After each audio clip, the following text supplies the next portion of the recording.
Hi hello నమస్తే అండి. మీరంతా ఎలా ఉన్నారు? బాగున్నారా? నేను శ్యామలా గ్రీన్. మన ఇంటి రుచులు ప్రోగ్రాంకి స్వాగతం సుస్వాగతం. ఈరోజు చల్లగా వర్షం పడుతుంది. అందుకే మా హస్బెండ్ని కాకరకాయలు తెమ్మని చెప్పాను. చక్కగా ఇలా కాకరకాయలు చేసుకొని తింటే సూపర్ టేస్ట్గా ఉంటుంది వర్షాకాలంలో. ఎందుకంటే ఇవి ఒక హాఫ్ కేజీకి తక్కువ, 1/4 కేజీకి ఎక్కువ ఉన్నాయండి. ఇలా చిన్నవే తెచ్చుకోవాలి. నాటు కాకరకాయలు అయితే చాలా టేస్ట్గా ఉంటాయి, హైబ్రిడ్ కాకుండా.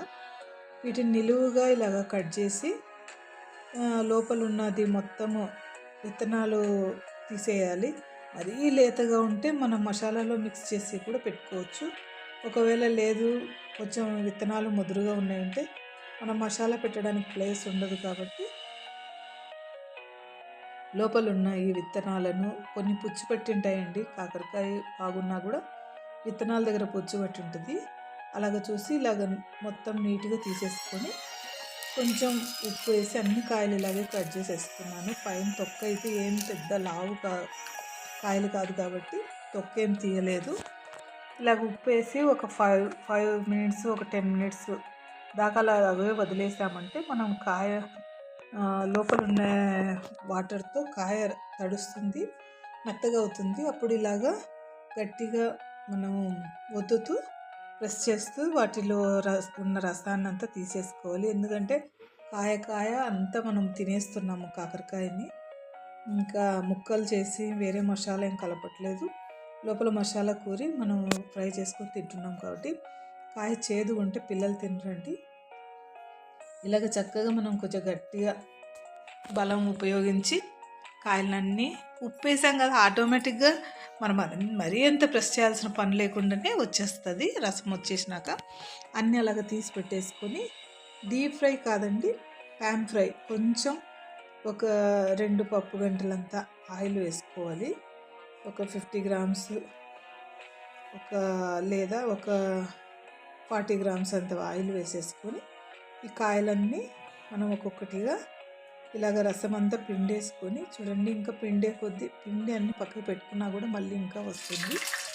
ఇలా కొంచెం వదిలేసుకుంటే కూడా కాసేపు వదిలేస్తే కూడా చక్కగా రసం వచ్చేస్తుంది. అన్నీ ఒక్కొక్కటిగా ఇలాగ పిండుకొని మొత్తం ప్యాన్ ఫ్రై అండి దీంట్లోకి వేసి ఇలాగా అటు ఇటు కదుపుతూ వీటిని పూర్తిగా వేగనీయాల్సిన అవసరం లేదు. ఒక 75% లేదా ఒక 50% కొంచెం ఫ్రై చేసుకుంటే సరిపోతుంది. ఇలాగ సిమ్లో పెట్టి ఆయిల్ కదుపుతూ చక్కగా వీటిని వేపేసుకోవాలి. ఇలాగ అన్నీ కదుపుతూ వేగిపోయినట్టు పక్కకు తీసేసుకుంటే ఇంకా వాటికి ప్లేస్ ఉంటుంది, సో వేగడానికి ఛాన్స్ ఉంటుంది. ఇలాగ ఒక 50% లేకపోతే 70% వరకు ఫ్రై చేసేసుకొని వాటిని పక్కకు తీసి కొంచెం చల్లారనిచ్చుకోవాలి. ఇలాగ ఇంకా మిగతావన్నీ కూడా ఎన్నైతే ఉన్నాయో అన్నీ అటు ఇటు తిప్పుతూ మొత్తము ఒక్కొక్కటిగా ఫ్రై అయినట్టు వాటిని తీసేసుకుంటూ బాండిలో ఉన్న వాటిని అలా కదుపుతూ ఎక్కడైతే పచ్చిగా ఉందో ఆ భాగాన్ని వేపుకుంటూ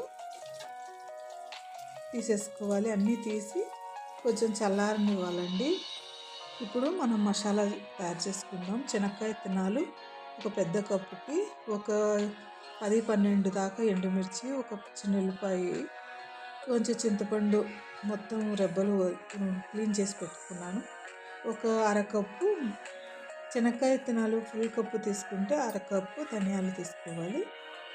1 టేబుల్ స్పూను శనగపప్పు, 1.5 టేబుల్ స్పూన్ మినపప్పు, 1 టీ స్పూన్ జీలకర్ర, ఒక చిన్నుల్లిపాయ రెబ్బలు, ఇవన్నీ తీసుకొని వీటిని ఒక్కొక్కటిగా బాండీలో ఆయిల్ వేసి వీటిని ఫ్రై చేసుకుందాము. శనక్కాయలు కొంచెం టైం పడుతుందండి. శనగపప్పు, మినపప్పు, జీలకర్ర ఇవి త్వరగా వేగిపోతాయి, ధనియా ఇవి. అందుకని ఫస్ట్ శనక్కాయ విత్తనాలు వేసుకొని సగం వరకు ఫ్రై చేసేసుకుందాము. చక్కగా వీటిని సిమ్లోనే పెట్టి చేసుకోండి. హంగామా పడుతూ ఏ కూర కానీ చేసుకోకూడదు. అలా చేసుకున్నప్పుడు అది చాలా వరకు మాడిపోవడం, చెడిపోవడం జరుగుతుంది. అప్పుడు మనం తృప్తిగా తినలేమన్నమాట. కొంచెము టైం ఉంది ఇవాళ పర్వాలేదు, ఇంకా ఏమి ఇబ్బంది లేదు, హడావిడిగా చేయాల్సిన అవసరం లేదన్నప్పుడు కాకరకాయ వండుకోండి. ఎందుకంటే ఎంత నెమ్మదిగా వేగనిచ్చి చేసుకుంటే మనం అంత బాగా టేస్ట్ వస్తుంది. ఏవైనా కానీ గబగబా వేపుకున్నప్పుడు పైన మాడిపోతుంది, లోపల వేగదు. ఇలాగ శనక్కాయ విత్తనాలు సగం వేగి కలర్ చేంజ్ అయినప్పుడు మినపప్పు శనగపప్పు కూడా వేసి ఆయిల్లో ఇంకా కొంచెం ఇవి కూడా వేగినిచ్చిన తర్వాత ధనియాలు జీలకర్ర కూడా వేసేసుకున్నాం. అవి త్వరగా వేగిపోతాయి కాబట్టి లాస్ట్లో వేస్తున్నాను వాటిని. జీలకర్ర కూడా వేసేసుకున్నాం ఇప్పుడే. ఇంక ఇవన్నీ కూడా కొంచెం దోరగా వేసుకున్నాము. కలర్ కొంచెం ఇంకా కొంచెం గోల్డెన్ బ్రౌన్ కలర్ వచ్చేలాగా ఇలాగ వేపుకున్న తర్వాత ఇవన్నీ తీసేసుకోవచ్చు, లేదా సైడ్కి తోసేసుకొని ఎండుమిర్చి అడుగున ఆయిల్తో వేపుకున్నాం. కొంచెం వరకు వచ్చి శనక్కాయలు తీసేసుకుందామండి. ఇదిగోండి ఇలా తీసేసుకొని వేపుకుంటే త్వరగా వేగుతాయి. ఇంకా చింతపండు వేగాల్సిన అవసరం లేదు, బాండి వేడిగుంది కదా, ఆ వేడితో వేగిపోతుంది.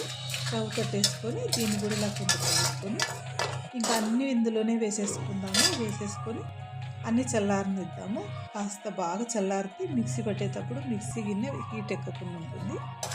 బాగా చల్లారిపోయిన తర్వాత మిక్సీ జార్లో వేసేసుకొని దీన్ని ఫైన్గా పౌడర్ చేసుకుందామండి, పేస్ట్ కాదు, పౌడర్ చేసేసుకొని ఇలాగొస్తుంది. చిన్నుల్లిపాయ రెబ్బలు కూడా వేసి చేసేసుకోవాలి. దీంట్లోకి చేసేసుకున్న తర్వాత మనము దీన్ని మొత్తము ఈ కాకరకాయల్లోకి ఫ్రై చేసి పక్కన పెట్టుకున్నాం కదా, కాకరకాయల్లోకి మొత్తం పేస్ట్ని నింపుకుందామండి. పేస్ట్ కాదు, మనం పౌడర్గానే, అంటే చిన్నుల్లిపాయ వేయంగానే ఇది కొంచెం అట్లా పేస్ట్ కాదు, అట్లా పౌడర్ కాదు, అలాగా తయారవుతుంది. కొంచెం తడిగా ఉంటుంది కాబట్టి ఇలాగా చక్కగా దీంట్లోకి పెట్టేసుకున్నాం. మొత్తం అంతా పెట్టుకొని కొంతమంది అయితే ఇలాగ పెట్టేసుకొని కూడా దారం చుట్టుకుంటారండి ఫ్రై చేసేటప్పుడు, స్టఫ్ చేసినది బయటికి రాకుండా ఉండడం కోసం. లోపలే స్టఫింగ్ ఉండిపోయి బాగా ఫ్రై అవుతుందని. అవసరం లేదండి, మనం వేపుకునేటప్పుడే కొంచెం కేర్ఫుల్గా వేపుకుంటే ఏం అవ్వదు. చూస్తూ అది తిరగబడకుండా చూసుకొని సైడ్లకి అటు ఇటు తిప్పుతూ వేపుకోవచ్చు. ఇలాగ అన్నీ నింపుకున్న తర్వాత మొత్తం ఇలాగ పెట్టేసుకొని అన్నీ ఎక్కువగా కాకుండా ఒక 5, 6 అలా కడాయిలో పెట్టి, అదే ఇంతకుముందు మనం ఫ్రై చేస్తాం కదా అలాగే కొంచెమే ఆయిల్ అండి, డీప్ ఫ్రై అవసరం లేదు.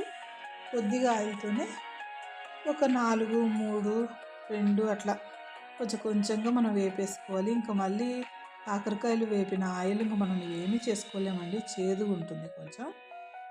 నూనె వంకాయ అలాగ చేసిన, చేపలు వేయించిన, కాకరకాయ వేయించిన నూనె మళ్ళీ పనికిరాదు. అన్నిలాగా వేపుకోండి.